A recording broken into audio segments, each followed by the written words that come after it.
হে তরুণ যুবকেরা, হে আমার মুরব্বিয়ানেরা, শুনে রেখে দিন বাবা, জেনে রেখে দেন হে মুসলমান, তারা কেমন নবীকে ভালোবেসেছিলেন। ভাই আমার, দোস্ত আমার, বড় বড় ওয়াতার পণ্ডিতেরা কেমন নবীকে ভালোবেসেছিলেন। বাদশা তাবে আউয়াল হামিমি একজন মস্ত বড় বাদশা ছিলেন বাবা। আল্লাহর নবী দুনিয়ার জমিনে আসার আগে 50 বছর আগে পৃথিবীর জমিনে এসেছিলেন।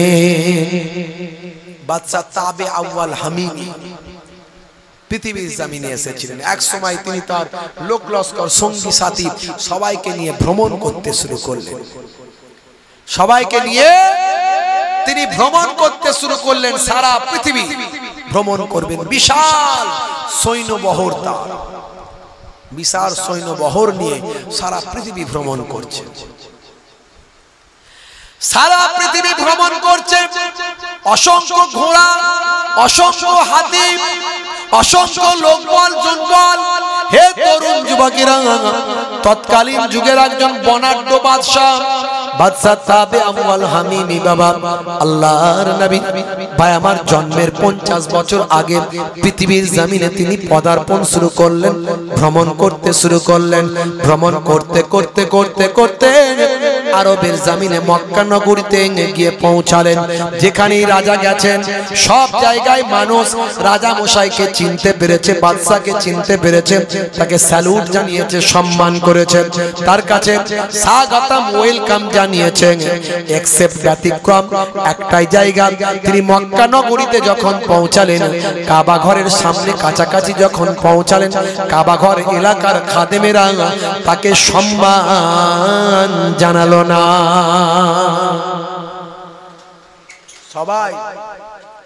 সবাই বাদশাকে সম্মান করেছে। যখন মক্কায় কাবা ঘরের এলাকায় পৌঁছালো, কাবা ঘরের খাদেমেরা সম্মান করলো না। হে তরুণ যুবকেরা, বাদশা কাবা ঘরের খাদেমদের ডাকলেন, হে খাদেমেরা শোনো, তোমরা কি আমাকে চিনতে পারো না? আমাকে কি বাদশা বলে চিনতে পারো না? কাবা ঘরের খাদেমেরা বলেছিলেন, বাদশা জাহাপনা, আমরা অবশ্যই চিনতে পেরেছি আপনি একজন বাদশা। আপনার ঘোড়া, আপনার হাতি, আপনার লোকবল, আপনার জনবল, আপনার সমস্ত এই বনাঢ্য বিরাট পহরা দেখে আমরা নিশ্চয়ই চিনতে পেরেছি আপনি একজন বাদশা। তাহলে তোমরা আমাকে কেন সম্মান জানালে না? হে তরুণ যুবকেরা, হে আমার মুরব্বিয়ানেরা, শুনে রেখে দিন বাবা, জেনে রেখে দেন, এমন সময় বাদশা তাবে আউয়াল হামিরিকে সেই সময় বলেছিলেন ওই কাবা ঘরের খাদেমেরা, হে বাদশা তাবে আউয়াল হামিমি, শুনে রাখুন, এই কাবা ঘরের আমরা খাদেম, আমরা পৃথিবীতে সবচেয়ে বেশি কাবা ঘরকে সম্মান করি, কাবা ঘরের থেকে আর কাউকে বেশি সম্মান করি না। আমরা সবচেয়ে বেশি কাবা ঘরকে সম্মান করি, কাবা ঘরের থেকে বেশি আর কাউকে সম্মান করি না। তখন বাদশা তাবে আউয়াল হামিমি তিনি বললেন, তাহলে এই কাবা ঘরের জন্যই আমার এত অসম্মান? এই কাবা ঘরের জন্যই তাহলে সম্মান পাইনি? ঠিক আছে, আমি এই কাবা ঘর ভেঙে দেব, আমি এই কাবা ঘর ভেঙে দেব, রাখবো না। আব্রাহা বাদশাও বলেছিল, আপনারা জানেন, আমার আল্লাহ সূরা ফিল নাজিল করেছিলেন না করেননি? হ্যাঁ, আমার নবীকে জানিয়ে দিয়েছেন, আলাম তারা কাইফা ফাআলা রাব্বুকা বিআসহাবিল ফিল আলাম ইয়াজআল কাইদাহুম ফি তাদলিল ওয়া আরসালা আলাইহিম তায়রান আবাবিল তারমিহিম বিহিজারাতিন মিন সিজ্জিল ফাজআলাহুম কাআসফিম মাকুল। সূরা ফিল আমার আল্লাহ নাজিল করে নবীকে বলে দিয়েছেন 50 দিন আগের ঘটনা। আব্রাহা বাদশা কাবা ঘর ভাঙতে এসেছিল নবী পাকের জন্মের 50 দিন আগে। আমার আল্লাহ কুদরতি ঝাঁকে ঝাঁকে পাখি পাঠিয়ে তাদেরকে সব ধ্বংস করে দিয়েছিলেন। তারা চর্বিত ঘাসের ন্যায় হয়ে গিয়েছিল, সব শেষ হয়ে গিয়েছিল। আরাফাতের ময়দান যেতে মাঝখানে একটা বিরান ভূমি আছে, যেখানে কোনো কিছু হয় না, ফাঁকা পড়ে আছে। আপনি গাইডারদের জিজ্ঞাসা করবেন ওই জায়গাটাতে এই আব্রাহা বাদশার উপর পাখির ওই যে পাখি ঝাঁকে ঝাঁকে এসেছিল তারা পাথর নিক্ষেপ করেছে, ওই জায়গাটা আজও সেই রকম বিরান ধ্বংসস্তূপে পরিণত হয়ে আছে। আমার আল্লাহ নিশানা রেখে দিয়েছেন যাতে পৃথিবীর মানুষ কাবা ধ্বংসকারী ওই জালেম আব্রাহার অ্যাড্রেসটা জায়গাটা জানতে পারে। আল্লাহর পৃথিবীর মানুষ এই আব্রাহা বাদশাকে জেনে বুঝে নিজেদের জীবনে শিক্ষা গ্রহণ করতে পারে। হে তরুণ যুবকেরা, এটা হলো তাবিয়া ওয়াল হামিমি। আল্লাহর নবীর জন্মের 50 বছর আগের কথা বলছি। আব্রাহা বাদশা হলো 50 দিন আগের কথা। আল্লাহর নবীর জন্মের 50 দিন আগে আব্রাহা বাদশাকে আল্লাহ ধ্বংস করেছিলেন।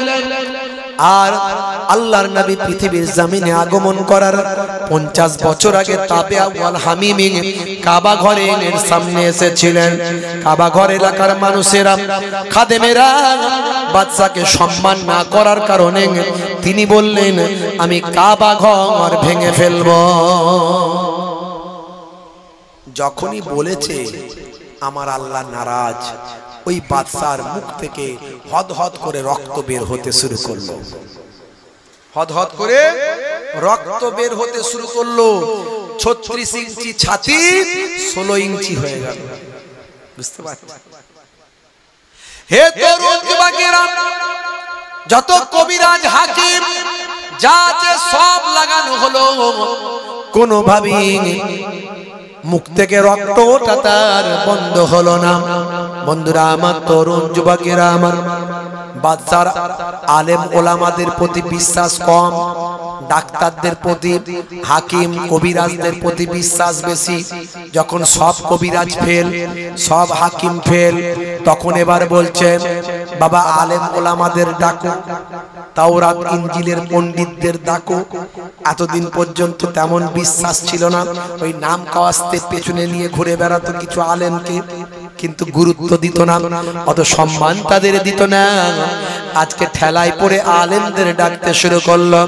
হে তরুণ যুবকেরা, বাদশার মুখ থেকে হদহদ করে রক্ত বেরোয়, শরীরটা ভেঙে চুর চুর হয়ে যায়, নিরুপায় হয়ে আলেমে হাক্কানি আসমানি কিতাবে পণ্ডিত তাওরাত ইনজিলের পণ্ডিতদের বলল, হে আল্লাহর আলেম বান্দারা, আচ্ছা দেখুন তো বাবা, আপনাদের কিতাবে ওই তাওরাত ইনজিল কিতাবে আমার অবস্থার কথা কিছু বলা আছে কিনা, আমার ব্যাপারে কোনো কথা আছে কিনা?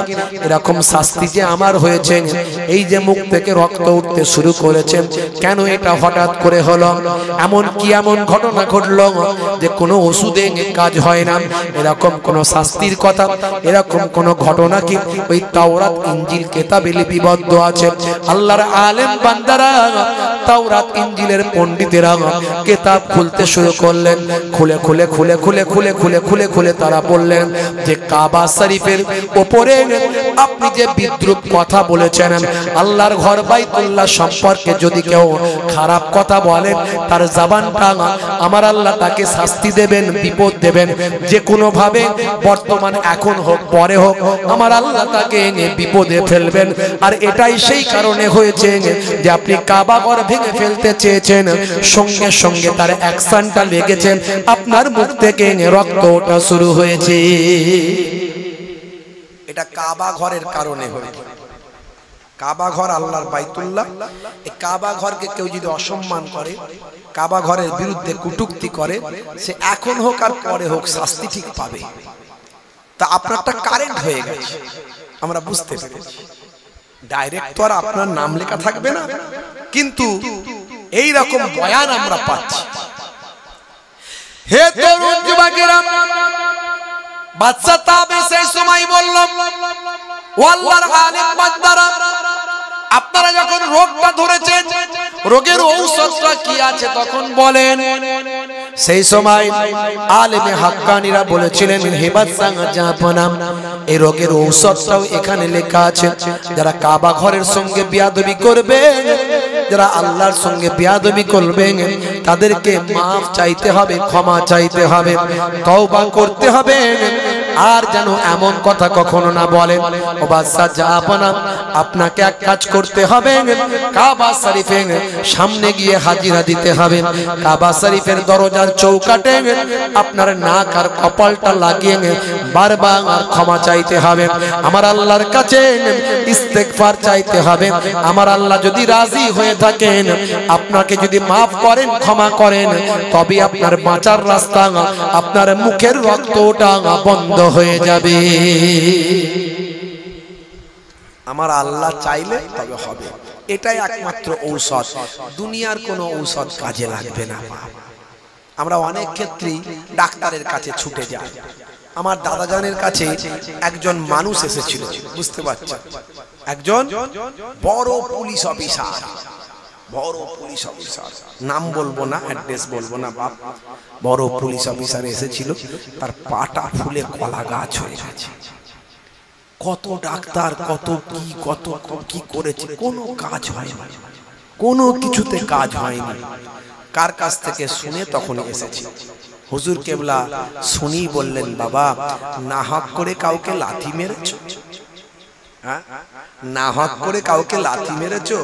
লাথি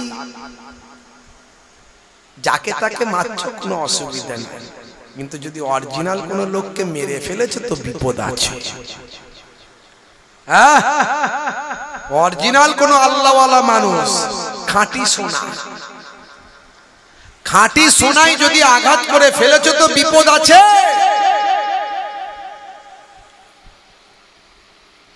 আমরা তো খাঁটি সোনা হতে পারছি না, এই জন্য এত মার খাচ্ছি, অত্যাচারিত হচ্ছি, লাঞ্ছিত হচ্ছি, বঞ্চিত হচ্ছি। কি করে খাঁটি সোনা হব? হারাম খাদ্য খায়, হারাম কথা মুখ থেকে বলে, পেটও হারাম, মুখও হারাম, তো খাঁটি সোনাটা হব কি করে?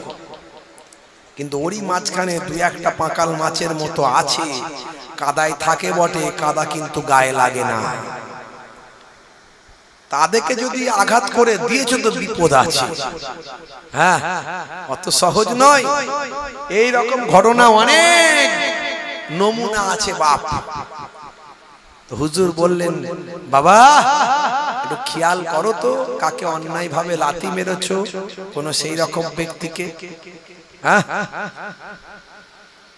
যাও, তোমার কোন দুয়া তাবিজে কাজ হবে না, কোন ঔষধেও কাজ হবে না। কাজ একমাত্র তাকে খুঁজে তার কাছে ক্ষমা চাইতে হবে।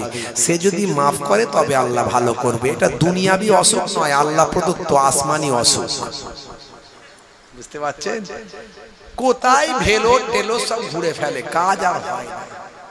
হ্যাঁ, আসল রোগ তো কেউ ধরতে পারে না। রোগের আসল ডাক্তার যদি হয় ধরে ফেলবে।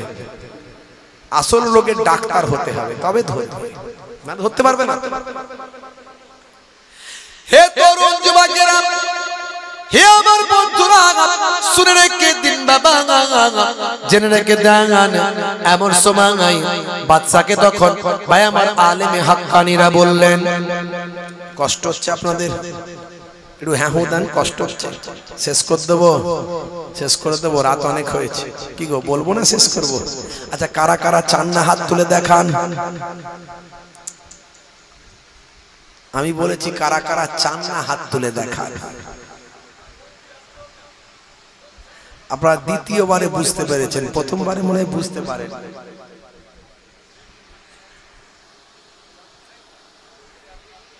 আসলে রাজ্যে হয়েছে বোঝা যাচ্ছে। হে তরুণ যুবকেরা, সংক্ষেপ করে বলি, এমন সময় দেখতে পাওয়া যায় আল্লাহর আলেম বান্দারা সেই সময় বললেন, বাদশা জাহাপনা, আপনি কাবা ঘরের চৌকাটে গিয়ে নাকটার কপালটা লাগিয়ে দেন।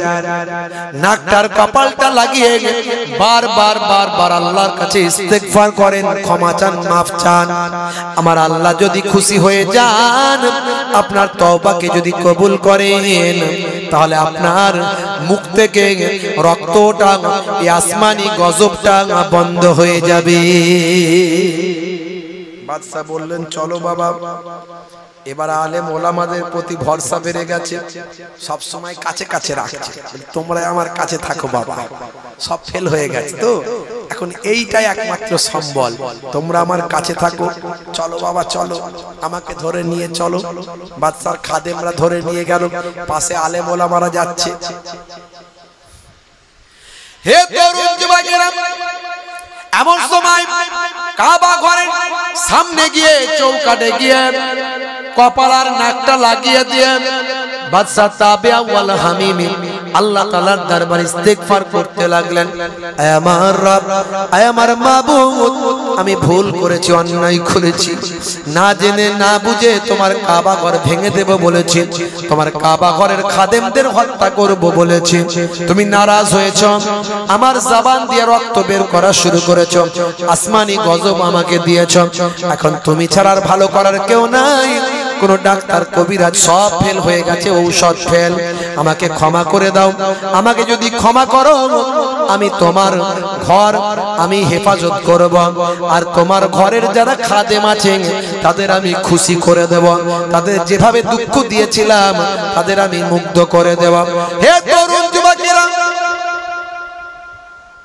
হে আমার বন্ধুরা, শুনে রেখে দিন বাবা, জেনে রেখে দেন, এমন সময় দেখতে পাওয়া যায় এইভাবে বাদশা নিজের নাক আর কপালটা কাবা ঘরের চৌকাঠে লাগিয়ে ঝরঝর করে কাঁদতে লাগলেন। কিছু সময় পর আস্তে আস্তে আস্তে আস্তে তার মুখ থেকে রক্তটা বন্ধ হয়ে গেল। বাদশা খুশি হয়ে গেলেন, কাবা ঘরের খাদেমদের পুরস্কৃত করলেন, সেই জায়গায় বেশ কিছুদিন থাকলেন, আল্লাহর কাবা ঘর তওয়াফ করলেন, ইবাদত করলেন, কাবা ঘরের খাদেমদের কত ভালোবাসলেন, আলেম ওলামাদের বড় ভালোবাসলেন।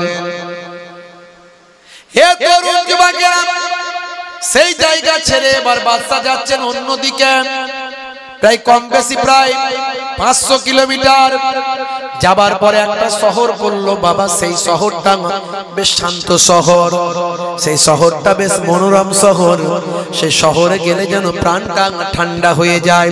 বাদশা সেখানে অবস্থান করলেন, বাবা দাঁড়াও, এখানে থাকো, এই শহরটার নাম কি আমায় বলো। হে তরুণ যুবকেরা, লোকে বলল এই শহরটার নাম হলো ইয়াসরা। দেখো তো বাবা, বাদশা আলেম ওলামারা আসমানি কিতাবে কিছু আছে নাকি? আসমানি কিতাব খুলে সার্চ করলো আলেম ওলামারা, তাওরাতের পণ্ডিত, ইনজিলের পণ্ডিত আলেমরা আসমানি কিতাব খুলে সার্চ করে বলল, ও বাদশা যা আপনা শুনে রেখে দেন, এই শহরটার নাম হলো ইয়াসরাব, কিন্তু এই শহরটার নাম ইয়াসরাব থাকবে না, এই শহরে আখিরি জামানার পয়গম্বর, জগতের শেষ নবী, নবীদের নবী, নবীউল আম্বিয়া, যে নবীকে সৃষ্টি না করলে কিছুই হতো না, যে নবী হবেন সমস্ত পয়গম্বরদের ইমাম, পয়গম্বরদের নেতা, সেই নবী এক সময় মক্কা ছেড়ে হিজরত করে এই ইয়াসরাবের জমিনে কদম রাখবেন, সেই নবীর পবিত্র কদম পেয়ে এই ইয়াসরাব শহরটা বদলে গিয়ে হবে মদিনাতুল মুনাওয়ারা। জোরে হবে না, জোরে হবে না। বাদশা তাবিয়া ওয়াল হামিমি বললে সেই সময়, হে আলেম ওলামারা কি কথা আমাকে শোনালেন, সেই নবীর সম্পর্কে একটু খুলে বলো, সেই নবী কেমন হবেন। এমন সময় আলেম ওলামারা আসমানি কিতাব তাওরাত ইনজিল থেকে রেফারেন্স দিয়ে পড়তে লাগলেন। আহারে হে তরুণ যুবকেরা, আলেম ওলামারা বলতে লাগলেন তাওরাত নাজিল হয়েছে হযরতে মুসা নবীর উপর, সেই মুসা নবীর তাওরাত খুলে পাওয়া যায় মুসা নবীর নাম গোটা তাওরাতের ভিতরে আছে মাত্র 4 জায়গায়, আর আখেরি জামানার পয়গম্বর জগতের শেষ নবীকে আল্লাহ এত ভালোবাসেন যে তাওরাতের ভিতরে মুসা নবীর নাম 4 জায়গায়, আর আখেরি জামানার পয়গম্বরের নাম হলো 400 জায়গা।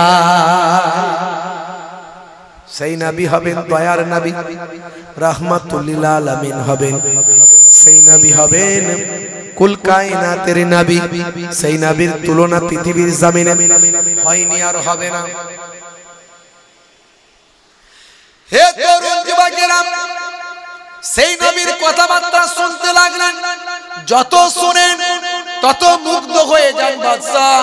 চোখ ভরা পানি, বুক ভরা বেদনা। আহারে, সেই নবীর চেহারাকে আমি দেখতে পাবো, সেই নবীর সময়কে আমি দেখতে পাবো। আহারে, সেই নবীর সময় যদি আমি পাই, তাহলে তার হাতে হাত দিয়ে তার কালেমা পড়ে তার শিষ্যত্ব আমি গ্রহণ করব। আর যদি আমি না পাই, তাহলে আমার পক্ষ থেকে একটা বার্তা তার কাছে আমি পাঠিয়ে দেব।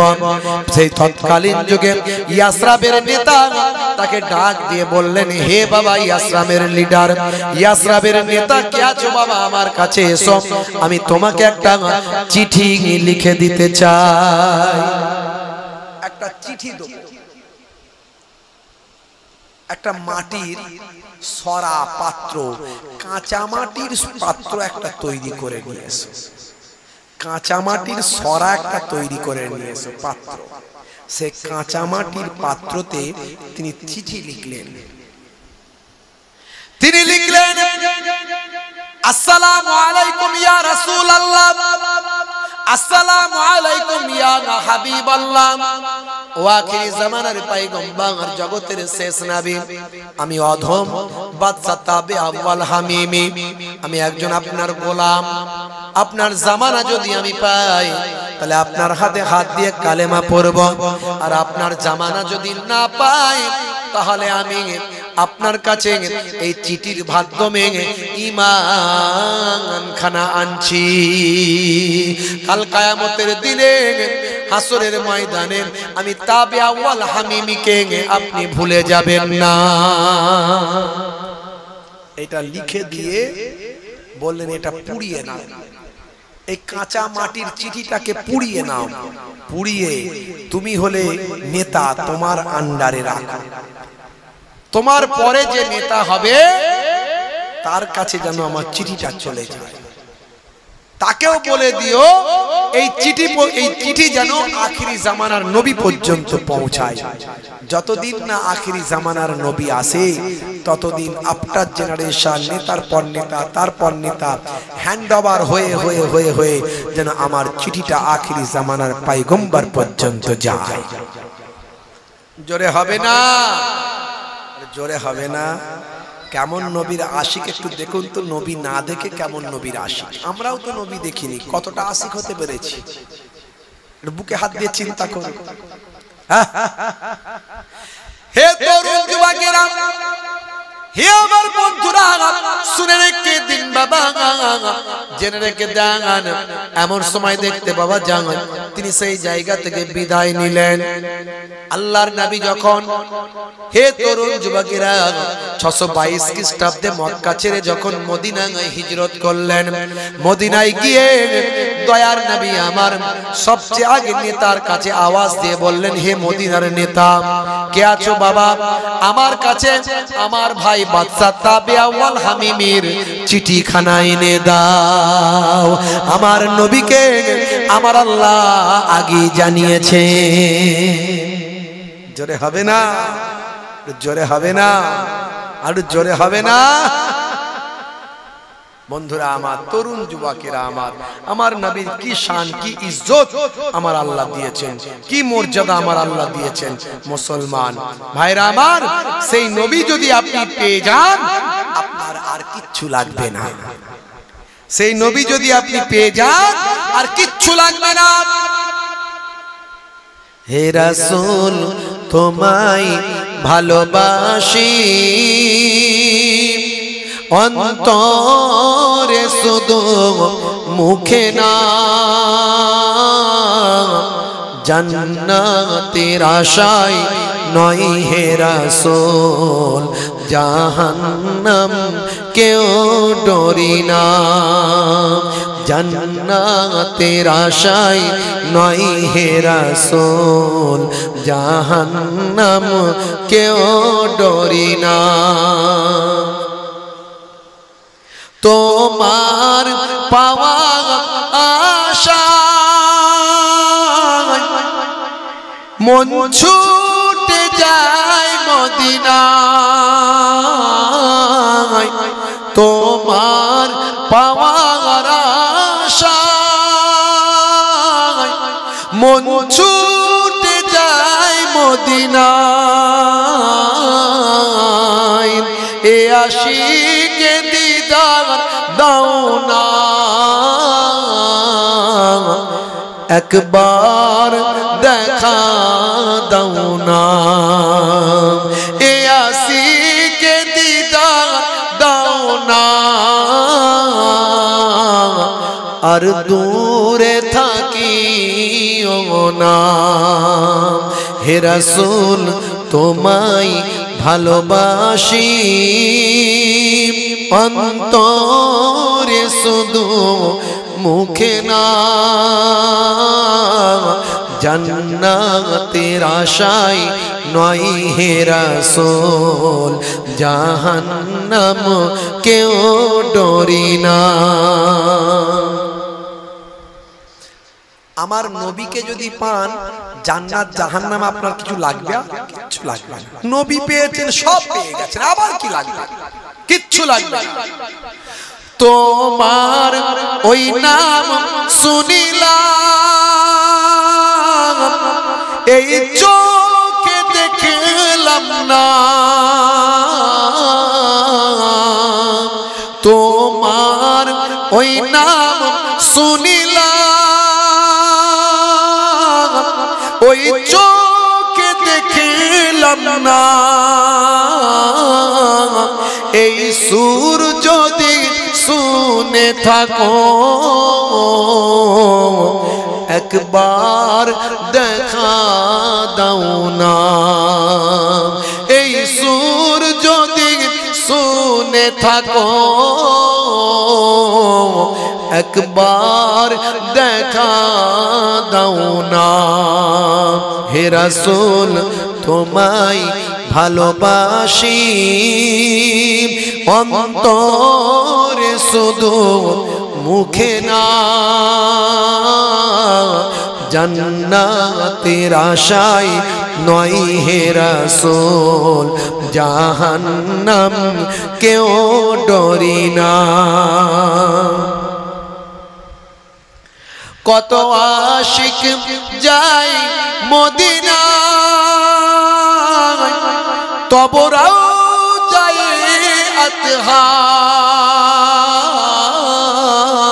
আতহার কত আশিক যায় মদিনা তবরাও যায় আতহার এ গরিব আর জি শোনো মোরে খাবে দেখা দাও না এ গরিব আর জি শোনো মোরে খাবে দেখা দাও না হে রাসূল তোমায় ভালোবাসি অন্তরে শুধু মুখে না জান্নাতের আশায় নয় হে রাসূল জাহান্নাম কেউ ডরি না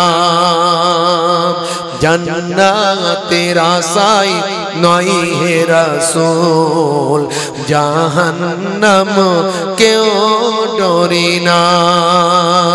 আল্লাহুম্মা সাল্লি আলা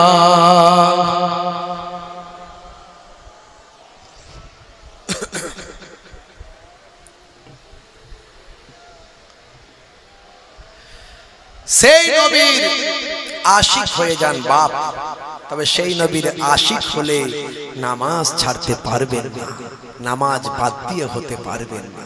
প্রত্যেকে নামাজি হয়ে যান, তবেই তো প্রকৃত নবীর আশিক হতে পারবে। আমার নবী নামাজের জন্য কত কষ্ট করেছে।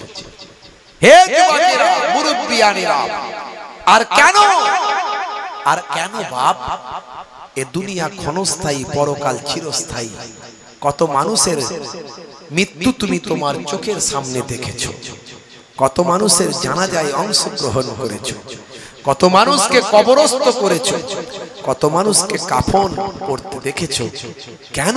আর পৃথিবীর মধ্যে সবচেয়ে শ্রেষ্ঠ আলোচনা হলো আমার নবী পাকের আলোচনা। জোরে বলুন সুবহানাল্লাহ।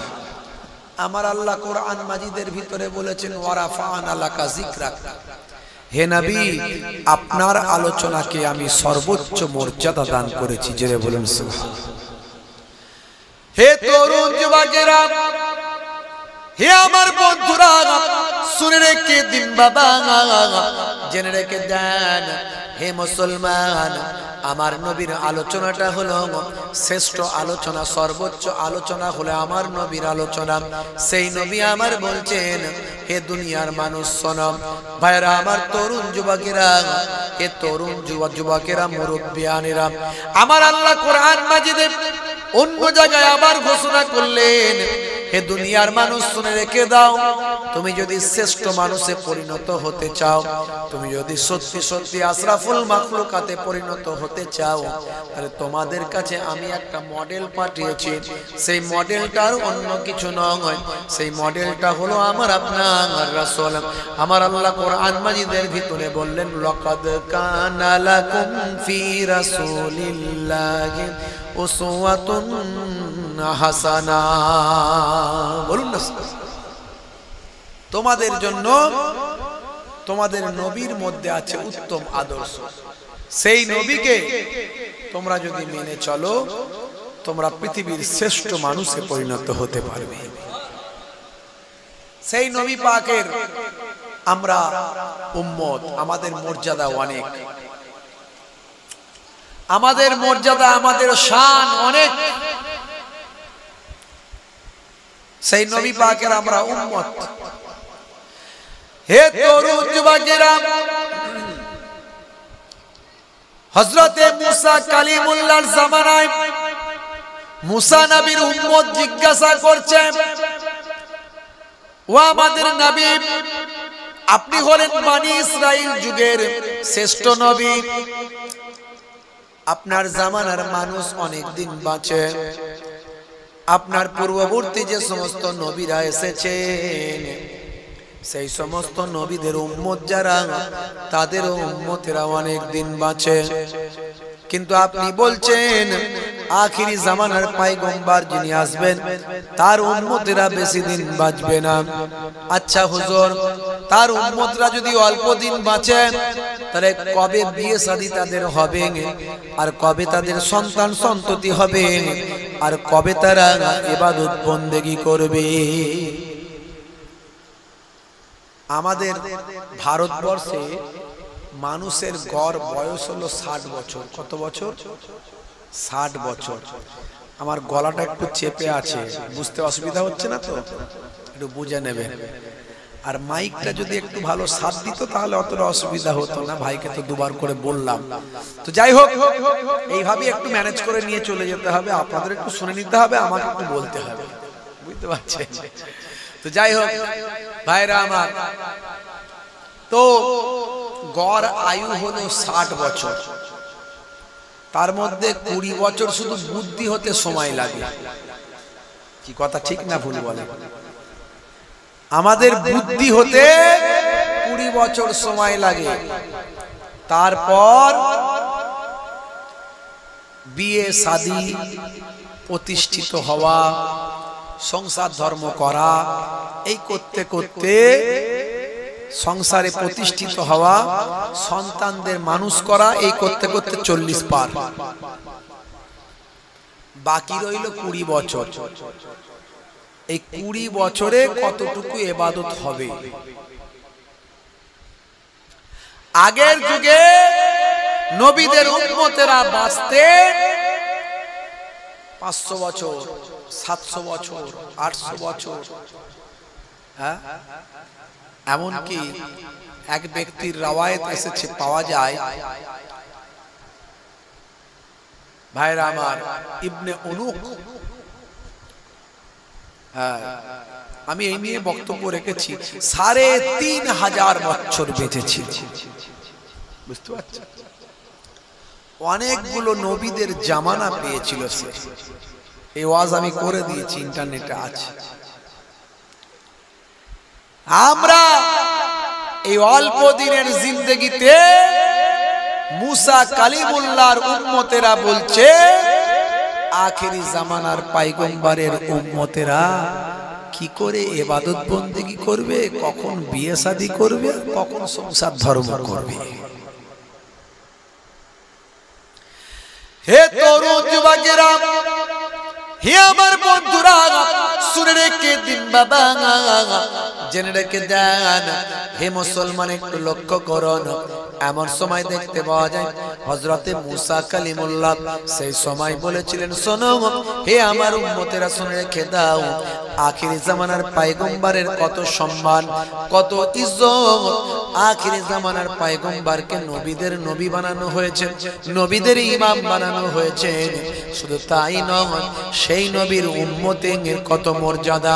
তুমি 700 বছর 800 বছর ধরে যে ইবাদত বন্দেগী করছো, আখিরি জামানার পয়গম্বরকে আমার আল্লাহ তার খাতিরে, তার উম্মতদের আমার আল্লাহ কিছু সাবসিডি দেবেন, কিছু ছাড় দেবেন, কিছু বেনিফিট দেবেন, কিছু বোনাস দেবেন বাবা।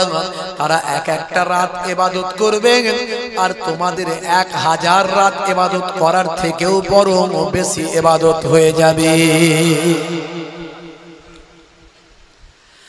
আমার আল্লাহ কোরআন মাজিদের ভিতরে বললেন, হে দুনিয়ার মানুষ শুনে রেখে দাও, কোরআন মাজিদে লাইলাতুল কদরের কথা বলা হয়েছে না হয়নি? আমার আল্লাহ কোরআন মাজিদের ভিতরে বললেন, ইন্না আনজালনাহু ফি লাইলাতিল কদর। হে তরুণ যুবকেরা, আমাদরাকা মা লাইলাতুল কদর, তুমি কি লাইলাতুল কদর সম্পর্কে জানো? আমি আল্লাহ কোরআন মাজিদকে লাইলাতুল কদরের রাত্রিতে নাজিল করেছি। লাইলাতুল কদর সম্পর্কে কি তোমার জানা আছে? লাইলাতুল কদরে খায়রুম মিন আলফি শাহর। লাইলাতুল কদরটা হলো ওই এক রাতটা হলো 1000 বছর অপেক্ষা উত্তম। যে ওই এক রাত ইবাদত করবে, 1000 বছর ইবাদত করার থেকেও বেশি তার জন্য ইবাদত হবে। জোরে বলুন সুবহানাল্লাহ। বন্ধুরা আমার, তরুণ যুবকেরা আমার, হে আমার মুরব্বিয়ানেরা, শুনে রেখে দেন। হে মুসলমান, একটু লক্ষ্য করুন বাপ। তাহলে সেই নবীর উম্মত আমরা, সেই নবীর কত সম্মান, সেই নবীর উম্মতের কত সম্মান। আমরা সেই উম্মতে মুহাম্মাদী। হে তরুণ যুবকেরা, আমরা উম্মতে মুহাম্মাদী, নবীর আশিক হতে হবে, নবীর শিষ্য হতে হবে। আজকে বড় দুঃখ লাগে, উম্মতে মুহাম্মাদী অন্যায় কাজে ধাবিত হয়। উম্মতে মুহাম্মাদী আজকে বিভিন্ন অন্যায় লিপ্ত আছে। উম্মতে মুহাম্মাদী আজকে খুন খারাপি, মারপিট, দাঙ্গা হাঙ্গামায় লিপ্ত আছে। হে দুনিয়ার মানুষ, শুনে রেখে দাও, আমার আল্লাহ কোরআন মাজিদের ভিতরে বললেন, বাল তুসিরুনাল হায়াতাদ দুনিয়া ওয়াল আখিরাতু খায়রুম ওয়া আবকা। এই দুনিয়া হলো তোমাদের জন্য ক্ষণস্থায়ী, আর পরকালটা হলো তোমাদের জন্য চিরস্থায়ী। এ দুনিয়া অল্প দিনের, অল্প দিনের জীবন। আজ আছেন, কাল থাকবেন কিনা গ্যারান্টি নাই। কিন্তু কবরে চলে গেলে সেখানে আর মৃত্যু হবে না, পরকালে আর মৃত্যু হবে না। তাই আমার আল্লাহ অন্য জায়গায় বললেন, কাইফা তাকফুরুন, তোমরা কেমন করে কুফরি করো আমি আল্লাহর সাথে। ওয়াকুনতুম আমওয়াতান, তোমরা ছিলে মৃত। ফাআহিয়াকুম, আমি তোমাদের জীবন দিয়েছি। সুম্মা ইউমিতুকুম, আবার তোমাদের মওত দেব। সুম্মা ইউহয়িকুম, আবার তোমাদের জিন্দা জীবিত করব। সুম্মা ইলাইহি তুরজাউন, তোমাদেরকে আমি আল্লাহ আমার কাছে প্রত্যাবর্তন করতে হবে। হে তরুণ যুবকেরা, আল্লাহ বলছেন বান্দারে তোমাদেরকে যখন আমার কাছে ফিরতে হবে তখন তোমাদেরকে আমি আল্লাহ আমার কাছে কৈফিয়ত দিতে হবে। দুনিয়ার জমিনে কতটা ভালো কাজ করেছো আর কতটা তোমরা মন্দ কাজ করেছো, কতটা ভালো কাজ কতটা মন্দ কাজ করেছো আমি আল্লাহর কাছে এসে বলতে হবে, বিচার হবে। হে তরুণ যুবকেরা, হে আমার বন্ধুরা, শুনে রেখে দিন বাবা, জেনে রেখে দেন, সেই নবীকে আপনাকে আমাকে রাহমাতুল লিল আলামিন করে আমাদের কাছে পাঠালেন। আমার আল্লাহ কোরআন মাজিদের ভিতরে বললেন, হে দুনিয়ার মানুষ শোনো, আমি তামাম আলামের জন্য রব, তামাম আলামের জন্য আমি হলাম রব। আলাম হলো এক বছর আর আলামিন হলো বহু বছর। আলাম মানে হলো জগৎ আর আলামিন মানে অনেকগুলো জগৎ। ভালো করে বুঝবেন। আমার আল্লাহ কোরআন মাজিদের ভিতরে বললেন, আলহামদুলিল্লাহি রাব্বিল আলামিন। হে তরুণ যুবকেরা, আল্লাহ বললেন আমি তামাম আলামগুলোর জন্য রব। সমস্ত যত আলাম আছে সবের আমি হলাম রব, আমি হলাম স্রষ্টা। আর আমার নবীর কত সম্মান কত ইজ্জত শোনো, ওয়ামা আরসালনাকা ইল্লা রাহমাতাল লিল আলামিন। আমি যে আলামগুলোর রব, আমার নবী হলেন সেই আলামগুলোর রহমত।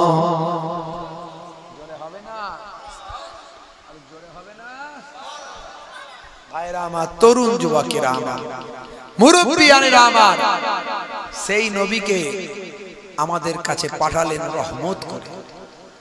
সেই নবীর নির্দেশ যদি আমরা ছেড়ে দিই, মুখে নবী নবী নবী নবী করলে কিছু হবে না। সেই নবীর নির্দেশকে মানতে হবে, সেই নবীর সুন্নতকে ভালোবাসতে হবে, তবেই প্রকৃত নবী পাককে ভালোবাসা হবে। বলুন না সুবহানাল্লাহ। হে তরুণ যুবকেরা, হে আমার বন্ধুরা, শুনে রেখে দিন বাবা, জেনে রেখে দেন, আল্লাহর নবী নিজের জবান দিয়ে জানিয়ে দিয়েছেন বাবা, হে দুনিয়ার মানুষ শোনো, তোমরা বলো নবী ভালোবাসি, নবী ভালোবাসি। কে আমাকে ভালোবাসে আমি নিজেই সেটা বলছি। হে দুনিয়ার মানুষ শুনে রেখে দাও, মান হাব্বা সুন্নতি ফাকাদ আহাব্বানি ওয়া মান আহাব্বানি কানা মাই ফিল জান্নাহ। মুখে নবী ভালোবাসি বললে হবে না, কার্যে প্রমাণ করতে হবে। নবী পাককে ভালোবাসলে কার্যে প্রমাণ করতে হবে। হে তরুণ যুবকেরা, হে আমার মুরব্বিয়ানেরা, শুনে রেখে দিন বাবা, জেনে রেখে দেন, যদি নবী পাককে ভালোবাসেন, আল্লাহর নবী বলছেন যে আমার সুন্নতকে ভালোবাসলো, আমার তরিকাকে ভালোবাসলো, আমার নির্দেশকে ভালোবাসলো, সেই তো প্রকৃত আমাকে ভালোবাসলো। আর যে আমাকে প্রকৃত ভালোবাসলো, সে আমার সঙ্গে জান্নাতি হয়ে গেল। যে আমার সুন্নতকে ভালোবাসলো, সে আমি রাসূলকে ভালোবাসলো, আর যে আমি রাসূলকে ভালোবাসলো, সে আমার সঙ্গে জান্নাতি হয়ে গেল। জোরে বলুন সুবহানাল্লাহ, জোরে বলুন। ভাইরা আমার, সেই নবী পাককে ভালোবাসা আজকে ওয়াজ, আজকে মাহফিল, এই 12ই রবিউল আউয়াল আমার নবী পৃথিবীর জমিনে এসেছিলেন। জি হ্যাঁ, 12ই রবিউল আউয়াল আমার নবী পাক এসেছিলেন। আমার আল্লাহ খুশি হয়েছিলেন, ফেরেশতারাও খুশি হয়েছিল। জোরে বলুন সুবহানাল্লাহ। জিন জিন্নাতরা খুশি হয়েছিল, পশু পাখিরা খুশি হয়েছিল। আমার আল্লাহ খুশি হয়ে গিয়ে রহমতের দরজার তালা খোলার অর্ডার দিয়েছিলেন, আকাশ থেকে আমার নবী যখন মাতৃগর্ভে আকাশ থেকে অফুরন্ত পানি নাজিল হয়েছিল। জোরে বলুন সুবহানাল্লাহ। ভাইরা আমার, তরুণ যুবকেরা আমার, হে আমার মুরব্বিয়ানিরা, হে যুবকেরা, আমার আপনার নবী কত কষ্ট করেছেন, কত মেহনত করেছেন। দয়ার নবীকে আমার আল্লাহ পৃথিবীর জমিনে পাঠিয়েছেন আমার আপনার জন্য, হিদায়াতের জন্য, উম্মতে মুহাম্মাদির জন্য, সারা পৃথিবীর বিশ্বের মানুষের জন্য হিদায়াতের জন্য আমার আপনার নবীকে পাঠিয়েছেন। হে তরুণ যুবকেরা, হে আমার বন্ধুরা, শুনে রেখে দিন বাবা, জেনে রেখে দেন মুসলমান, সেই নবী কত মেহনত করেছেন, কষ্ট করেছেন উম্মতকে নাজাত দেওয়ার জন্য। সর্বদা চেষ্টা করেছেন উম্মত কেমন করে জাহান্নামের আগুন থেকে নাজাত পেতে পারে। সারাটা জীবন নবী আমার উম্মতি উম্মতি উম্মতি করেছেন। ইন্তেকালের পরে দয়ার নবীকে যখন কবরস্থ করা হলো, হযরতে আবু বকর সিদ্দিক রাদিয়াল্লাহু তাআলা আনহু তার কলবের চোখটা নবী পাকের রওজা মুবারকের ভিতরে প্রবেশ করালেন। হযরতে আবু বকর সিদ্দিক রাদিয়াল্লাহু তাআলা আনহু বলেন, আমি আমার নবী পাককে দেখতে পেলাম রওজার ভিতরেও নবী আমার উম্মতি উম্মতি বলে কাঁদছে। কত ভালোবাসেন উম্মতে মুহাম্মাদি। সেই উম্মতে মুহাম্মাদি আজকে বিভিন্ন অন্যায় লিপ্ত, অপরাধে লিপ্ত। নবী পাকের তরিকা, নবী পাকের সুন্নাত থেকে আমরা দূরে। হে তরুণ যুবকেরা, আমার আপনার নবীর কত শান, কত মর্যাদা, কত ইজ্জত। হে যুবকেরা, শুনে রেখে দেন, জেনে রেখে দেন, আল্লাহর নবী যখন নবুয়ত লাভ করেছিলেন, নবুয়ত লাভের পরে আমার আল্লাহ নির্দেশ দিয়েছিলেন, এবার প্রকাশ্য ইসলামের দাওয়াত মানুষের কাছে পৌঁছে দাও। ইসলামের দাওয়াত যখন আল্লাহর নবী পৌঁছাতে লাগলেন, তখন চাচা আবু জাহাল, আবু লাহাব এদের নেতৃত্বে মুসলমান ইমানদারদের উপর জুলুম বেড়ে গেল, মারধর বেড়ে গেল, অত্যাচার বেড়ে গেল। কত মানুষকে শহীদ করে দিল তারা, কত মানুষের উপর নির্মমভাবে অত্যাচার করতে লাগলো। হযরতে বেলালের জীবন জিন্দেগীর কথা আপনাদের জানা আছে। উমাইয়ার গোলাম ছিল হযরতে বেলাল। সে বেলালের ভাই আমার বুকের উপর বড় পাথর চাপিয়ে দেওয়া হলো। উত্তপ্ত বালুকাময় জায়গায় হযরতে বেলালকে ঘন্টার পর ঘন্টা শুইয়ে রাখা হলো। হযরতে বেলাল যত কষ্ট পান, তত জবান দিয়ে আহাদ আহাদ আহাদ বলে ইয়া রাসূলুল্লাহ বলে আওয়াজ দেয়। হে তরুণ যুবকেরা, মক্কার কুফারেরা, উমাইয়ার চালা চম্পটেরা হযরতে বেলালের এই আওয়াজকে বন্ধ করার জন্য তৎকালীন যুগের গাছের কাঁটা, যেটাকে বলা হয় পেরেক, গাছের কাঁটা, এই কাঁটা দিয়ে হযরতে বেলালের জিহ্বাকে ছিদ্র করে দেয়, যাতে হযরতে বেলাল আহাদ আহাদ বলে আওয়াজ করতে না পারে, ইয়া রাসূলুল্লাহ হাবিবাল্লাহ বলে আওয়াজ না দিতে পারে। এ তরুণ যুবকেরা, হে আমার বন্ধুরা, হযরতে বেলাল কত না কষ্ট পেতে লাগলো। হযরতে বেলালের রূহটা বের হয়ে যাওয়ার মতো উপক্রম হলো। হযরতে বেলাল আল্লাহর দরবারে আওয়াজ দিতে লাগলেন, হে আমার আল্লাহ, হে আমার রব, আমি যদি ইন্তেকাল হয়ে যাই, মারা যাই, তোমার নবীর দিদার পাবো কেমন করে?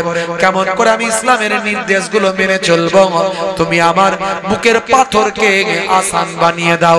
হযরতে বেলালের বুকের পাথরটা আমার আল্লাহ আসান করে দিয়েছিলেন।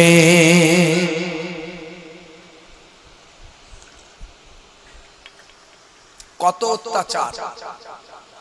হযরতে আবু বকর সিদ্দিক রাদিয়াল্লাহু তাআলা আনহু হযরতে বেলালের মালিক যে ছিল উমাইয়া, তাকে ন্যায্য মূল্য বেশি দাম দিয়ে, চড়া দাম দিয়ে হযরতে বেলালকে ক্রয় করে নিয়ে হযরতে বিলালকে মুক্ত করে দিয়েছিলেন। জোরে বলুন সুবহানাল্লাহ। হযরতে বিলাল সর্বদা আমার নবীর খাদেম গোলাম হয়ে গেলেন। জোরে বলুন সুবহানাল্লাহ। এই রকম যখন অত্যাচার চলছে, হে তরুণ যুবকেরা, আল্লাহর নবী নির্দেশ দিলেন মক্কার ঈমানদারদের উপর কুফারেরা এত জুলুম করছে, তোমরা দেশ ত্যাগ করে হিজরত করে চলে যাও। ইয়া রাসূলুল্লাহ কোথায় যাব? আল্লাহর নবী বললেন চলে যাও হাবশিতে, হাবশায়। এই হাবশি দেশে চলে যাও, যেটা বর্তমান ইথিওপিয়া, বর্তমান নাম হলো ইথিওপিয়া, তৎকালীন যুগে বলা হতো হাবশা। হে তরুণ যুবকেরা, হাবশার যারা বাবা বাদশা ছিল, রাজা ছিল, তাদের বলা হতো নাজ্জাসী। তৎকালীন যুগে হাবশার যিনি রাজা বাদশা ছিলেন, নাজ্জাসী ছিলেন। তিনি খুব ভালো মানুষ ছিলেন, সৎ মানুষ ছিলেন। তার রাজ্য হারিয়েছিল, তখন তিনি মহান স্রষ্টার কাছে প্রার্থনা করেছিলেন, আমার মহান স্রষ্টা, আমার রাজ্য হারিয়ে গেছে, কুফারেরা আমার রাজ্য জালেমেরা দখল করে নিয়েছে, আমি যদি তাদের কাছ থেকে আমার রাজ্যটা ফিরে পাই, আমি সততার সঙ্গে ন্যায় পরায়ণতার সঙ্গে আমি রাজ্য কায়েম করব। তার দোয়া মহান আল্লাহ কবুল করেছিলেন। পুনরায় সেই নাজ্জাসীকে আবার তার রাজ্যটা আমার আল্লাহ ফিরিয়ে দিয়েছিলেন।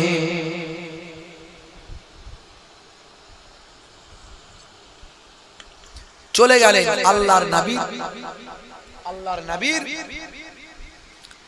সাহাবায়ে কেরামেরা, বুঝতে পারছেন, চলে গেলেন।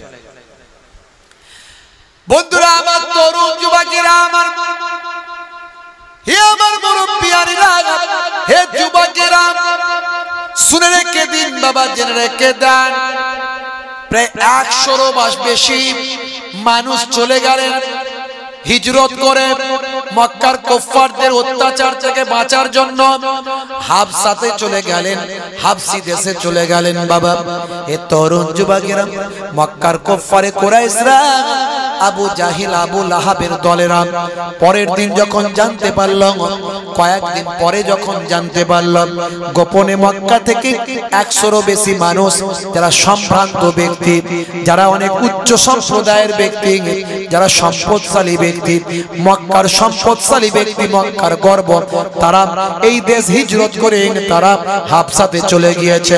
হে তরুণ যুবকেরা, মক্কার নেতারা মনে করলো এটা মক্কার জন্য অপমান, তাদেরকে ফিরিয়ে আনতে হবে, তাদেরকে ঘুরিয়ে আনতে হবে।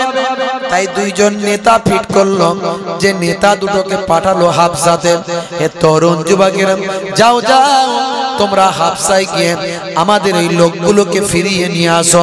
নাজ্জাসী বাদশার কাছে গিয়ে তাকে বুঝিয়ে আমাদের দলের মানুষগুলোকে ফিরিয়ে নিয়ে আসো।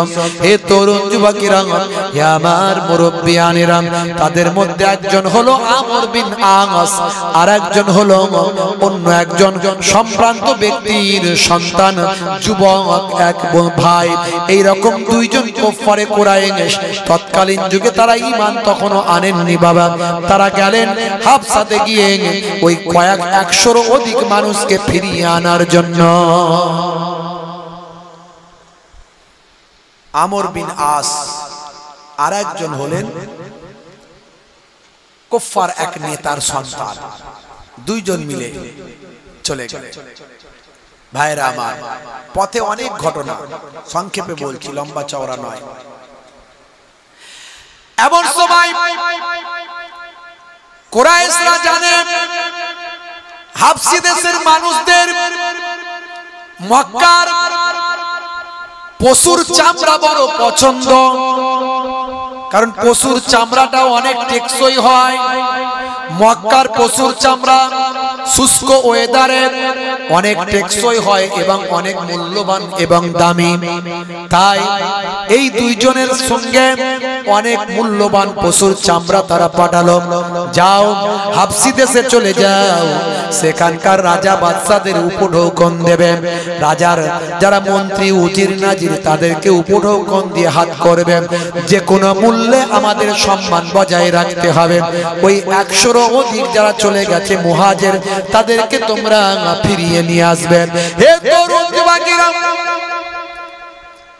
এই আমর বিন আস এবং মক্কার কুফারে কুরাইশের সন্তান ভাই আমার, তারা অনেক পশুর মূল্যবান চামড়া নিয়ে চলে গেল হাবশি দেশে, গিয়ে রাজার উজির নাজিরদের হাত করে ফেলল, তাদের আন্ডারে তাদেরকে হাত করে ফেলল। এমনকি নাজ্জাসী বাদশাকে ভাই আমার উপঢৌকন দান করল। এতে সবাই আনন্দিত হলো, আর যে উপঢৌকন দিয়েছে সবাই তাতে খুশি, কারণ এই মক্কার পশুর চামড়া তাদের বড় পছন্দ। এই চামড়া তাদের অনেক উপকার করে, অনেক উপকারে লাগে।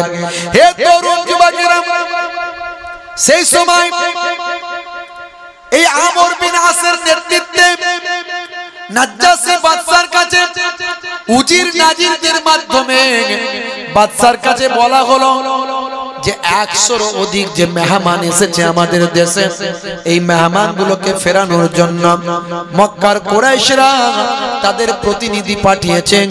এই প্রতিনিধিরা তাদের নিতে এসেছে, তাদের ফেরত দেওয়ার জন্য। হে তরুণ যুবকেরা, সেই সময় নাজ্জাসী বাদশা বলেছিল আমাদের মেহমান কেন আমরা তাদের ফেরত দেব? সেই সময় এই দুইজন ব্যক্তি বলেছিল তারা হলো অপরাধী, তারা মক্কায় ফিতনা ছড়িয়েছেন, তারা নতুন ধর্ম প্রচার করেছেন, তারা তাদের নিজস্ব ধর্ম ত্যাগ করেছে। এমনকি আপনি যে ধর্ম পালন করেন বাদশা জাহাপনা, সেই ধর্ম তারা ত্যাগ করেছে। সেই ধর্ম ত্যাগ করে তারা ফিতনা তৈরি করেছে। হে তরুণ যুবকেরা, হে আমার বন্ধুরা, হে আমার মুরব্বিয়ানেরা, শুনে রেখে দিন বাবা, জেনে রেখে দেন।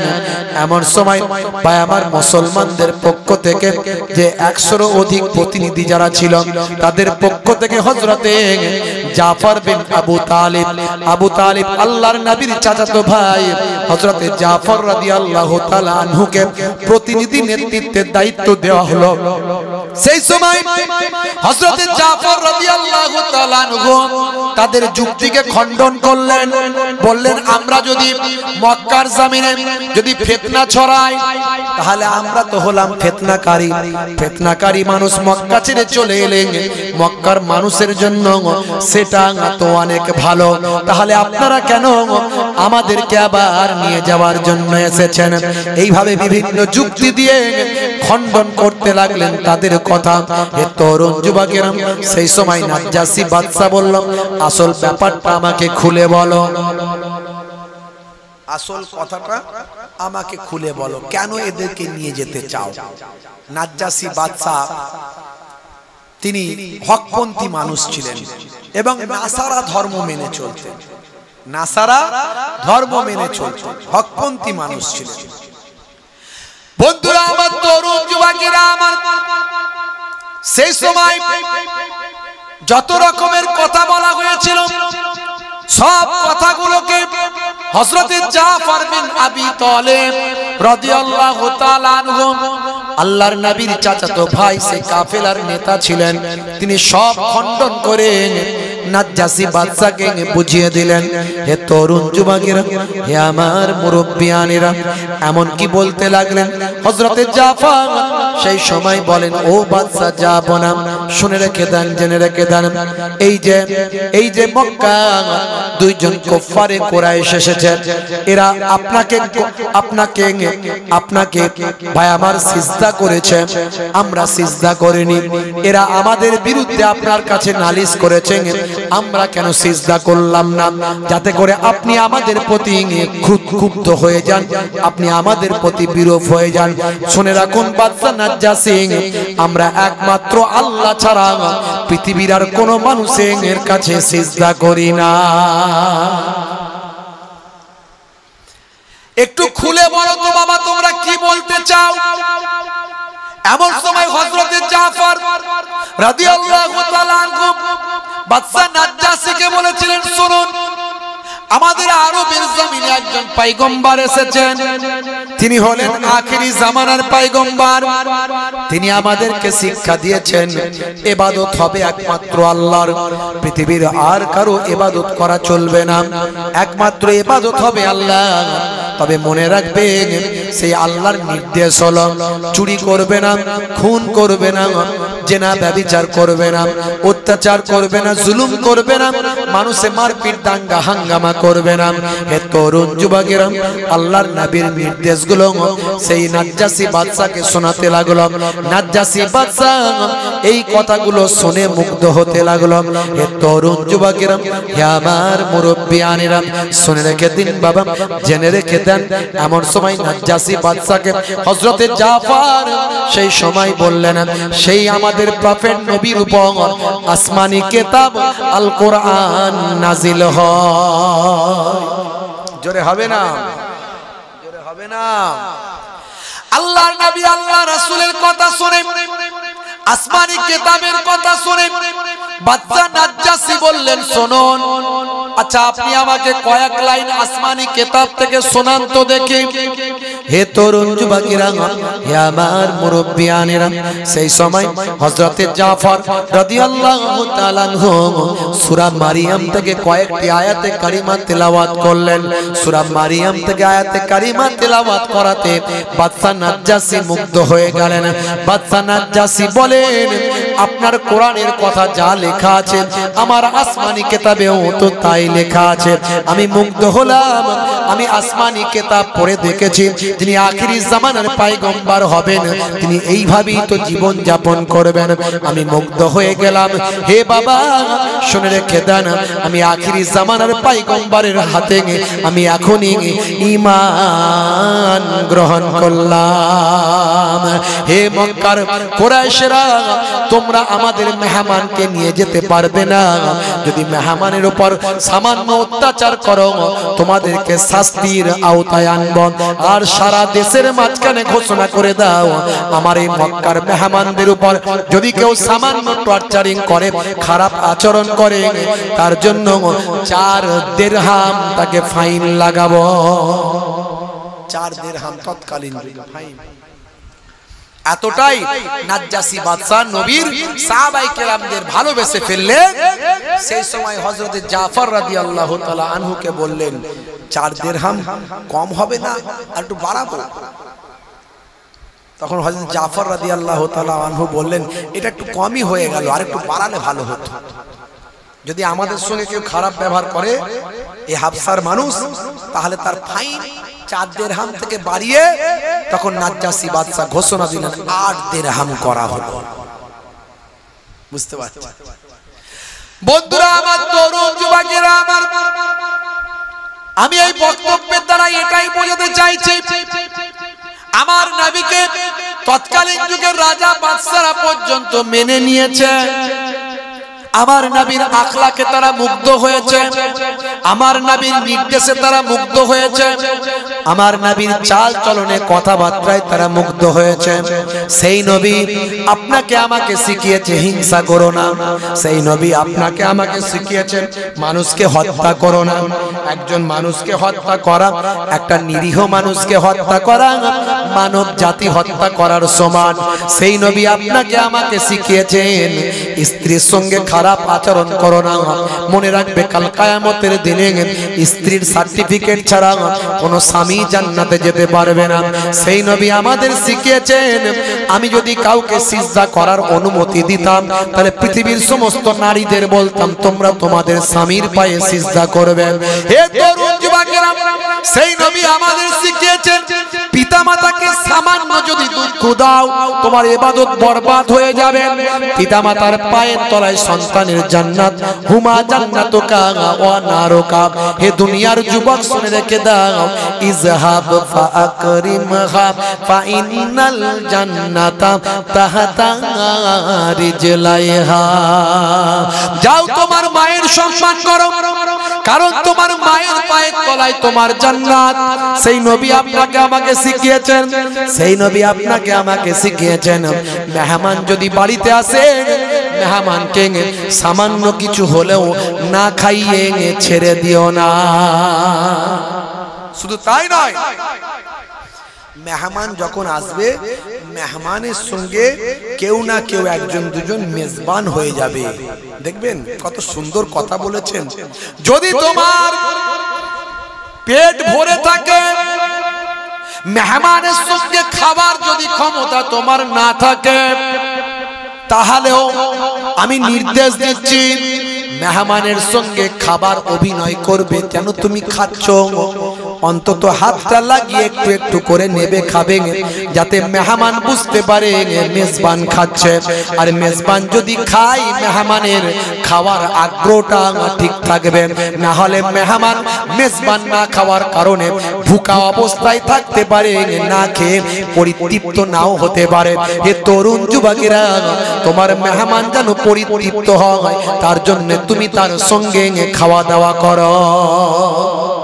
দেখেছেন, খেতে না মন চাইলেও আমার পেট ভরে আছে আমি খাবো না, তাতেও নবী বলছেন অন্তত খাবারে হাত লাগিয়ে একটু একটু করে নাও আর মেহমানের সঙ্গে বসে থাকো, খাও, যেন মেহমান মনে করে আমার সঙ্গে মেজবান খাচ্ছে।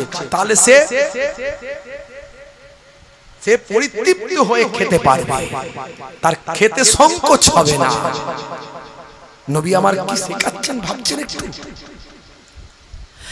আল্লাহর নবী বলেন, যে ছোটদের স্নেহ করে না, বড়দের সম্মান করে না, সে আমার দলভুক্ত নয়। আপনি কোন ছোট বাচ্চাকে কখনো কষ্ট দিতে পারবেন না। বাচ্চাদের মসজিদে নিয়ে যাবেন, জুম্মার দিনে 5 ওয়াক্ত নামাজে নিয়ে যাবেন, জালসার মজলিসে নিয়ে আসবেন।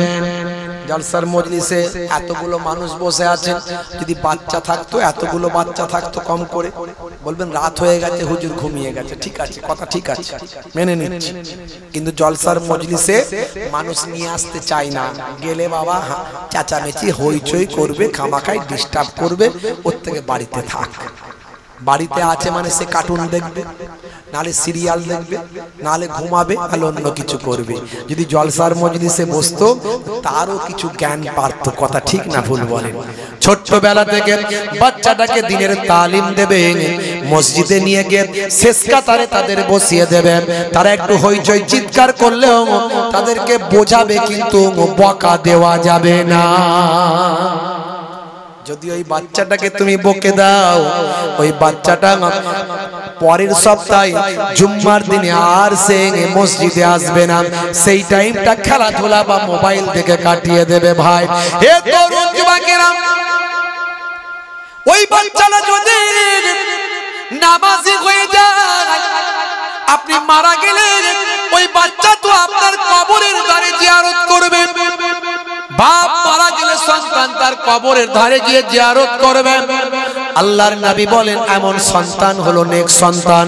আও তারাকা ওয়ালাদান ইস্তাগফির লাহু বা'দা মাউতিহি। নেক সন্তানের ওসিলায় আমার আল্লাহ বাপ মায়ের কবরের আযাবকে নাজাত দিয়ে দেয়, গুনাহ মাফ করে আল্লাহ নেক সন্তানের ওসিলায়। তাহলে সেই সন্তান, ছোট বাচ্চা, বাচ্চাদেরকে স্নেহ করতে হবে। যে নবী পাক বললেন, যে ছোটদের স্নেহ করে না, বড়দের সম্মান করে না, সে আমার দলভুক্ত নয়। দেখেছেন আমার নবী কি শেখাচ্ছেন? নবী আমার কি শেখাচ্ছেন? শুধু নামাজ, নবী শুধু নামাজ শিখিয়েছেন তা নয়, শুধু দাড়ি টুপি জুব্বা শিখিয়েছেন নয়। ছোটদের স্নেহ করতে হবে, বড়দের সম্মান করতে হবে, প্রতিবেশীর সেবা করতে হবে। রাস্তা দিয়ে যাচ্ছেন, পেরেক কাঁচ ভাঙা পাথর আপনার চোখে পড়েছে, সাইড করে দিতে হবে। মেহমানের সঙ্গে মেজবান হয়ে খেতে হবে, যাতে মেহমান পরিতৃপ্ত হবে খেতে পারে। পথহারা মানুষকে পথ দেখাতে হবে, এগুলো নবীর শিক্ষা। অসহায় ভুকা ক্ষুধার্ত মানুষকে অন্ন দিতে হবে, নবীর শিক্ষা। শুধু ইবাদত করলে আপনি বেঁচে যাবেন তা নয়, আপনি কিছু নেবেন কিছু ছাড়বেন চলবে না। নবীর পরিপূর্ণ তরিকা সুন্নতকে মানতে হবে। হে তরুণ যুবকেরা, সেই নবীর সম্পর্কে পৃথিবী বিখ্যাত বিখ্যাত অথার পণ্ডিতেরা সেই নবীর জীবন আদর্শ পড়ে মুগ্ধ হয়েছেন, নবী পাকের তরিকা পড়ে মুগ্ধ হয়েছেন। হে যুবকেরা শুনে রেখে দেন, জেনে রেখে দেন বাবা, বাদশা ঔরঙ্গজেব তিনি 50 বছর রাজত্ব করেছিলেন। 50 বছর রাজত্ব করেছিলেন। তার ব্যাপারে কিছু কথা বলা হয়, তার ব্যাপারে কিছু নিন্দা মন্দ করা হয়। হে তরুণ যুবকেরা, হে আমার মুরব্বিয়ানেরা, শুনে রেখে দিন বাবা, জেনে রেখে দেন, বাদশা ঔরঙ্গজেবের সময় ভারতবর্ষের অর্থনৈতিক পরিকাঠামো ভাই আমার স্বর্ণযুগে পরিণত হয়েছিল।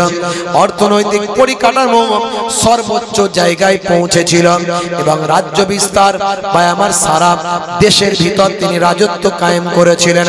হে তরুণ যুবকেরা, ন্যায় পরায়ণতা তার সময় সবচেয়ে বেশি হয়েছিল। তিনি মানুষকে মুগ্ধ করেছিলেন, মানুষকে সেই সময় অন্যায় অত্যাচার অবিচার পাপাচার বন্ধ করেছিলেন। হে তরুণ যুবকেরা, হে আমার মুরব্বিয়ানেরা, বাদশা ঔরঙ্গজেব সম্পর্কে বলা হয় তিনি নাকি অনেক মন্দির ভেঙেছিলেন, অনেক নাকি মন্দির ভেঙেছিলেন। সত্যিকারের ইতিহাস যদি আপনি সার্চ করে দেখেন, বাদশা ঔরঙ্গজেবের সময় 50,000 মন্দির ছিল, তার মধ্যে 12টা মন্দির তিনি ভেঙেছিলেন। শুধু মন্দির ভাঙেননি, মসজিদও ভেঙেছিলেন। মসজিদও ভেঙেছিলেন, যে মসজিদগুলো মসজিদের জেরার, যে মসজিদগুলোকে রাজনৈতিক ভাবে কাজে লাগানো হতো, মসজিদ আর ইবাদতের জায়গা ছিল না।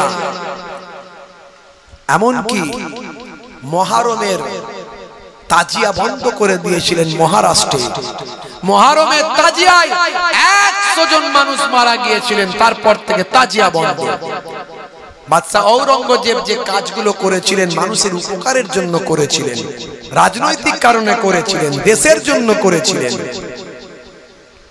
তিনি শুধু মন্দির ভেঙেছিলেন নয়, মন্দির তৈরিও করে দিয়েছিলেন।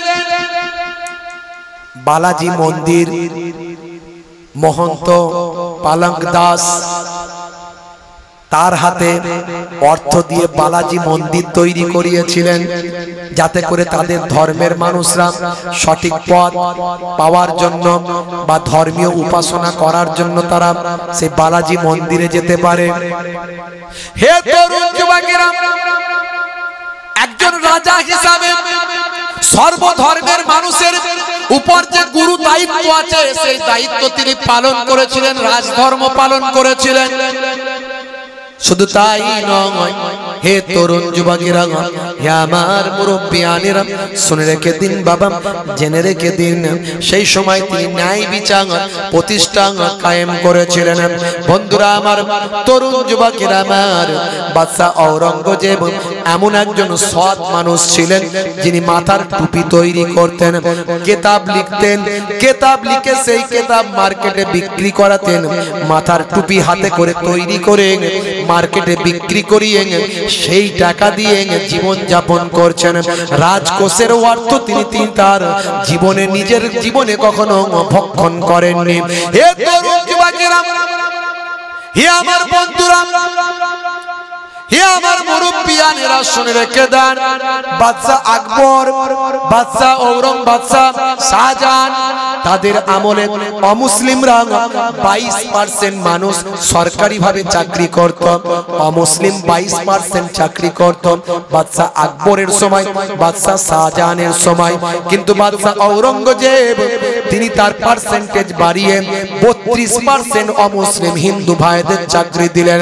হে তরুণ যুবকেরা, লোকে বলে শুনুন, লোকে বলে শুনুন, বাদশা ঔরঙ্গজেব আপনি এত অমুসলিমদের চাকরি কেন দিচ্ছেন? সেই সময় তিনি বলেছিলেন, আমি কোন জাত ধর্ম দেখে চাকরি দিই না, আমি কাজ দেখে চাকরি দিই। ধর্মে ধর্মের জায়গায় থাকবে, আর রাজত্ব রাজত্বের জায়গায় থাকবে।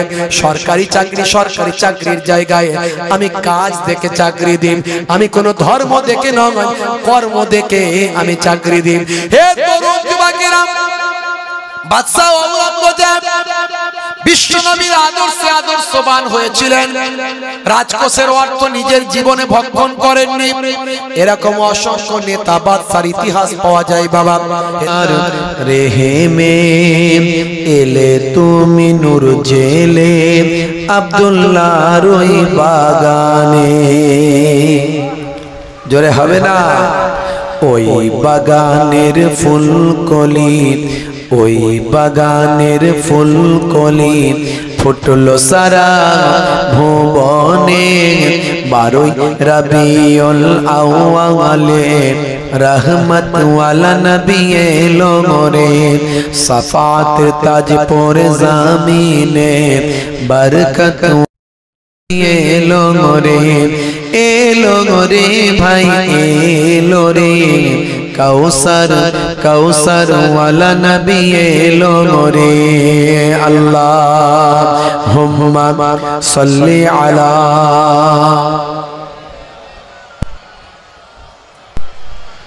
वाला आले।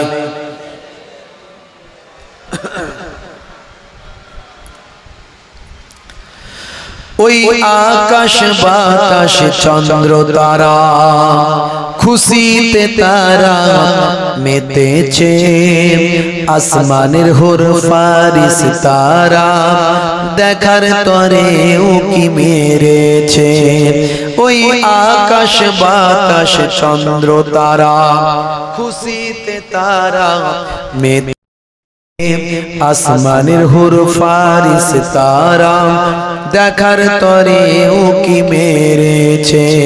দাদু মুত্তালিব খুশি হয়ে, দাদু মুত্তালিব খুশি হয়ে মক্কাবাসীর দাওয়াত করেছে। 12 রবিউল আউয়ালে रहमत वाला नबी एलो मोरे, सफात ताज पोरे ज़मीने बरकत वाला नबी एलो मोरे भाई एलो रे, कौसर कौसर वाला नबी एलो मोरे। अल्लाह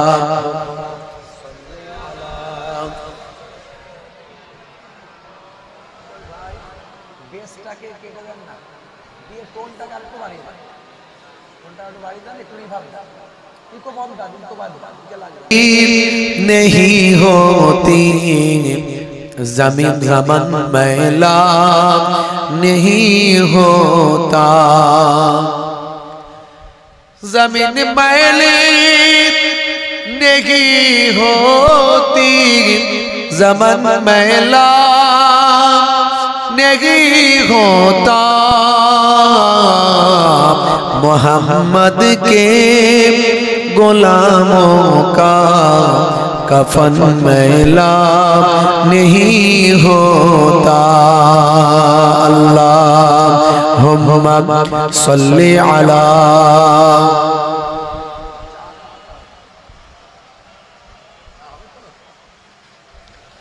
वाला आले। रसूल तुमी दयार सागर हाबिब आल आमीन, তোমার দয়াই পূর্ণ হলো সারা পৃথিবী। কেন আর কেন আল্লাহর নির্দেশ নবীর নির্দেশ ছেড়ে আছো? ফিরে আসো আল্লাহর পথে। আজ পবিত্র রজনীতে ওয়াদা করো যে আজ থেকে আমি আর নামাজ ছাড়ব না। আল্লাহর ইবাদতের মধ্যে সবচেয়ে বড় ইবাদত নামাজ, সেই নামাজি হয়ে যাও। আর নবী পাকের সুন্নতগুলোর মধ্যে সবচেয়ে বড় সুন্নত হলো মুখের দাড়ি। বড় দাড়ি রাখতে যদি লজ্জা পায় ছোট হলেও রাখো, তবে নবীর সুন্নত মনে করে রাখো।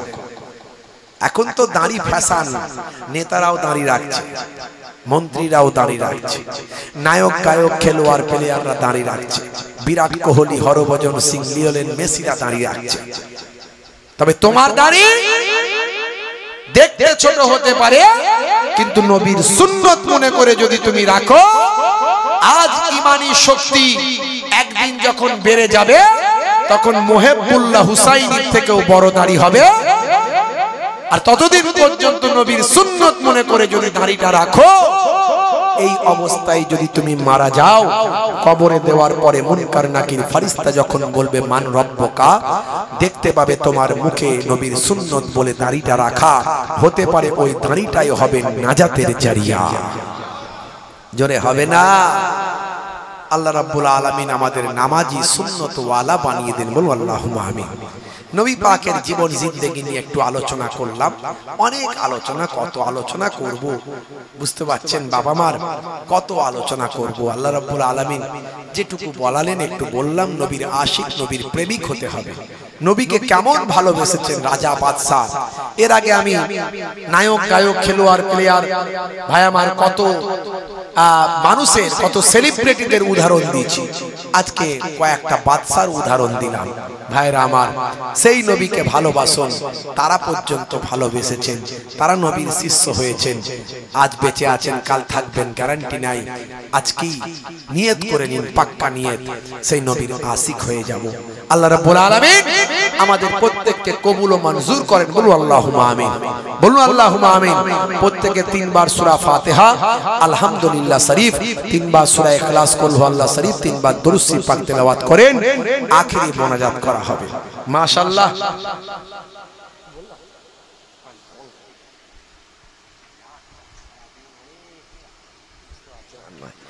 ভাইরা আমার, ভাইরা আমার, মাশাআল্লাহ। আপনাদের জলসা কমিটি যারা আছেন প্রত্যেককে আমি আন্তরিক সালাম, শুভেচ্ছা, ভালোবাসা জ্ঞাপন করি। মাশাআল্লাহ, খুব সুন্দরভাবে আপনারা, মানুষ অল্প হলেও একেবারে ধীর স্থির ভাবে সারাক্ষণ বসেছিলেন আপনারা, বড় ভালো লেগেছে। এই নাজমুস মোল্লা ভাই বারবার আমার সঙ্গে যোগাযোগ করেছে। আমাদের যে মাওলানা গিয়াসউদ্দিন, আপনাদের এলাকার ছেলে, মাশাআল্লাহ, খুব ভালো, ভালোবাসার মানুষ, বারবার যোগাযোগ করেছে। এই কয়েক বছর আগে একবার 23 সালে এসেছিলাম, আবার আল্লাহ আনিয়েছেন। দুটো কথা বললাম, অনেক কথা বলার ছিল, কিন্তু আমিও খুব ক্লান্ত, বুঝতে পারছেন। আজকে সারা দিনে 5খানা প্রোগ্রাম ছিল, এটা 5 নম্বরে শেষ করলাম, বুঝতে পারছেন। তার মধ্যে 2টো হলো বিনা পয়সা, আর বাকিগুলো যেমন যে নজরানা দেয়, বুঝতে পারছেন। ও নিয়ে তো বাড়াবাড়ি করি না আমি, আপনারা জানেন। তো 2টো বিনা পয়সার ছিল। বাবা, সব জায়গায় তো যেতে হবে, আল্লাহর দরবারে কৈফিয়ত দিতে হবে, বিনা পয়সার বলে যাব না। সেখানেও গিয়ে হাজিরা দিয়ে এসেছি। তো সারা দিনে 5খানা প্রোগ্রাম, বুঝতে পারছেন। আপনারা হিসাব করে নেবেন, হুজুরের মনে হয় 5 কুড়ি 1 লাখ আজকে ইনকাম হয়ে গেল। না বাবা, না, সেই হুজুর নয় আমি, বুঝতে পারছেন ভাইরা আমার। মানুষ তো অনেক চালাক, আর আমাদেরকেও তাদের চালাকির উপরে চালাকি করে বলে দিতে হয় ক্লিয়ার, না হলে আবার অন্য চিন্তা ভাবনা চলে আসবে। আল্লাহ রাব্বুল আলামিন আমাদের গুনাহ থেকে বাঁচান, ভুল ধারণা থেকে বাঁচান, বুঝতে পারছেন। অনেক সময় ধারণা আমাদের গুনাহগার বানিয়ে দেয়। হ্যাঁ ভাইরা আমার, তো ক্লিয়ার ওই জন্য বলতে হলো, যদি ওগুলো বলা উচিত নয়, যে দুটো বিনা পয়সার আর 3টে নজরানা যা যেমন দেবে, এটা বলার উচিত নয়, কিন্তু বলতে হলো। কারণ আমি কথাটা যেহেতু বলে ফেললাম, সেহেতু মানুষ হিসাব করে ফেলবে, সঙ্গে সঙ্গে অঙ্ক কষে ফেলবে, বুঝতে পারছেন। তো যাই হোক, ওই জন্য ক্লিয়ার করতে হলো। আল্লাহ রাব্বুল আলামিন আমাদের কবুল করেন। যুবকেরা, ছেলেরা, যারা এখানকার বাচ্চা কাচ্চারা আছে, এই ফ্রি ফায়ার, পাবজি এগুলো খেলবেন না, এগুলো খেলবে না, এগুলো হারাম। এর আগে আমি free fire, PUBG online game নিয়ে ওয়াজ করেছিলাম, ইন্টারন্যাশনাল ভাইরাল হয়েছিল, শুধু ভারতবর্ষ না, কয়েকটা দেশে ভাইরাল হয়েছিল।